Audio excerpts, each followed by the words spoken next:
Hello, JCP. Welcome back to the JCPodcast. That's right. Welcome back. We're your hosts, Rabbi Deena. And Rabbi Jacob.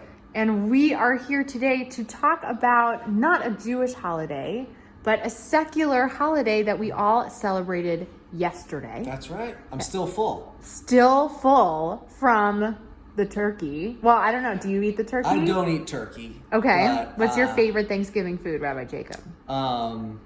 Well, mashed potatoes, stuffing, sweet potatoes. Love the sides, and I make myself some salmon. There you go. Yeah. Okay. What about you, Rabbi The Deena? pescatarian That's right. version That's right. of Thanksgiving. I love cranberries and cranberry sauce. Yum. I think we should eat them all year. Can't beat it. But I like when it's a highlight Yeah. on Thanksgiving. So Thanksgiving, of course, is a time where we come together with our families. For many of us, this year might be the first year in a long time that we feel That's right. really comfortable and safe to gather with our families. And even though Thanksgiving is a secular holiday, we wanted to talk a little bit about specific ways that Jewish tradition and wisdom invites us to express and show our gratitude, because all world religions, gratitude is at the center, right? Part of what we're on earth to do is to be grateful for the blessings that are in our lives. And so we wanted to highlight for everyone a little bit, just a few examples. There are many, but a few examples of how the theme of gratitude shows up in our tradition and in our prayers, so that you can talk about it this Shabbat. This is a special Shabbat for all of us, thinking about gratitude and what means the most to us in our lives.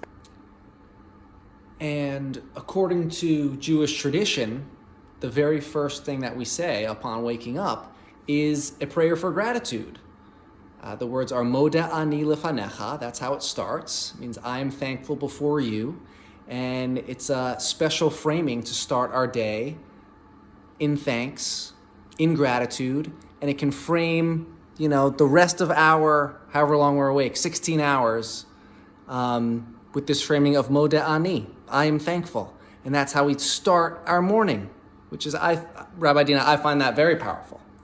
It's very powerful, and part of the second part, we say, Shehechazarti, you returned my soul to me. You're giving me another chance at a new day. And Rabba emunatecha, your faith in me is great. It's almost saying to God, thank you for giving me this new day. You're giving me another shot. Mm-hmm. It's because you trust me, and it's because you trust that I'm going to make the most of this day. So thank you. Thanks for believing in me. Thanks for giving me another day where I can go out and do my work and take care of the people in my life and try to do good in the world. And that's how we start every single day. And another way, and a few other prayers that we say early in the morning shortly after this. In our liturgy, there's a lot of steps for the morning. Mm-hmm. So this is the Modeh Ani is the first step, saying, so thankful to you for giving me this new day.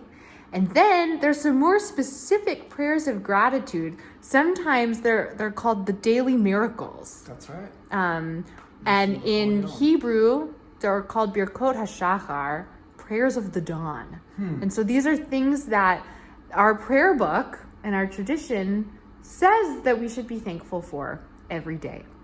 And so some of them are really things that we might think of. If you were to put together a list of the miracles that you experience each day, I think some of these might be on it. And there's a beautiful melody, and so when people sing these prayers out loud, it sounds like this: Baruch atah Adonai Eloheinu melech haolam, malbish arumim, amen, which means for giving me my clothing, right? Something that we need every day as part of our shelter is our clothing. One of them gives thanks for opening up our eyes. One gives thanks, expresses gratitude for having our basic needs fulfilled. For standing upright. Standing upright is one of them. For one of them, my favorite one is thank you, God, for guiding my steps. Mm-hmm. I remember being on a hike in the desert in Israel, and the desert in Israel is full of rocks. It's a really rocky terrain. It can be really hard to hike, sometimes harder than being in a forest with trees and there's stumps and things you can stand on, although hiking in a forest can present its own challenges. Right. But I remember I was on this really, really long, difficult hike with all these rocks, and someone said, Baruch atah Adonai Eloheinu melech haolam hamechin mitzadei gaver, who guides my steps. And I thought, wow, I really am grateful to have that my steps were strong today and I made it through this hike. And so it could be interesting when if you're still with a big group of people, or even with whomever you're with today and tomorrow for Shabbat, to have them make a list. What are the daily miracles for which you are grateful in your life that we could add to this prayer that was formulated 2,000 years ago, that people still say every single day, for these basic things that actually, when we think about them, are not so basic and are very, very miraculous. Exactly. Yeah, it makes these seemingly ordinary things like getting ready in the morning, makes them special and frames them in gratitude and calls them Nisim B'chol Yom, calls them our everyday miracles. I want to bring another prayer. We started with Modeh Ani, and then we went to Birchot HaShachar, our Nisim B'chol Yom, our daily miracles. And another explicit gratitude prayer comes at the end of the part of the service called the Amidah, which is a bunch, many of our B'nai Mitzvah learn part of this section, and it's 19 different blessings about all different sorts of things. Towards the end, there's one. It might sound a little familiar because of Modeh Ani was how we started. This one's called Modim Anachnu Lach, which means it's kind of like the plural of Modeh Ani. It means we are thankful to you. And this is how we close out this big section of prayers where we ask for all sorts of things. We also we sort of remind ourselves that we're also thankful for what we do have, and we're thankful to you, God. This is also a special prayer because it's where we can add some additions. Traditionally, around Hanukkah or Purim, there's special additions to Modim Anachnu Lach, this gratitude prayer, about the specific miracles. It's even called Al HaNisim, one of the additions. Same word as Nisim B'chol Yom, everyday miracles. This is for the miracles of our tradition, of our history, of these stories in our shared past.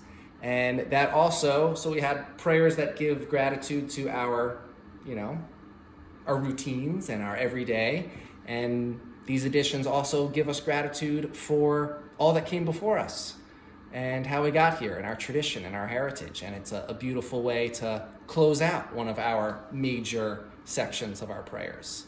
And gratitude for the miracles that our people experienced as well, right? When we're thinking about the Jewish past, there's been a lot of hardship, but there's also been a lot of miracles. That's right. We are grateful. We are grateful, we as a people, exactly, not just exactly. we individuals for the blessings in our lives, but we as a people for being part of this community, for being part of this rich history, and for the privilege of getting to carry it forward into the future. Totally. Lots to be grateful for. Lots to be grateful for. And lots of ways of expressing our gratitude through Jewish tradition and through our prayers. And I want to end by saying one very fun fact about the word for Thanksgiving in Hebrew. So hodu is the word that we use for giving thanks. And funnily enough, this is an amazing coincidence. The word for turkey in Hebrew is also hodu. Wow. So I don't think anyone had in mind as the language was forming that one day, the day of gratitude, the Thanksgiving meal of turkey, right, would be so connected. A holy coincidence. A very holy coincidence indeed. So we hope you had a wonderful Thanksgiving yesterday. We hope you have a Shabbat Shalom. And we can't wait to see you when everyone's back in action. Because Hanukkah is late this year. It's over the winter break. Yeah. We're celebrating early. And it starts next week. Yeah. So we have a lot going on in the coming week for Hanukkah. And we just want to share a few of the highlights to make sure that you know about them and so that you can come and we can celebrate Hanukkah together. We'll have services on Friday night, December 2nd. featuring our middle schoolers. They're learning all these prayers that help us express our gratitude, and they'll be leading them in the service, so you can come hear it straight from them. We have a Hanukkah Tot Shabbat on December 3rd in the morning. We have a comedy show for the Downtown Jews, which is our 20s and 30s young professional group, Saturday evening.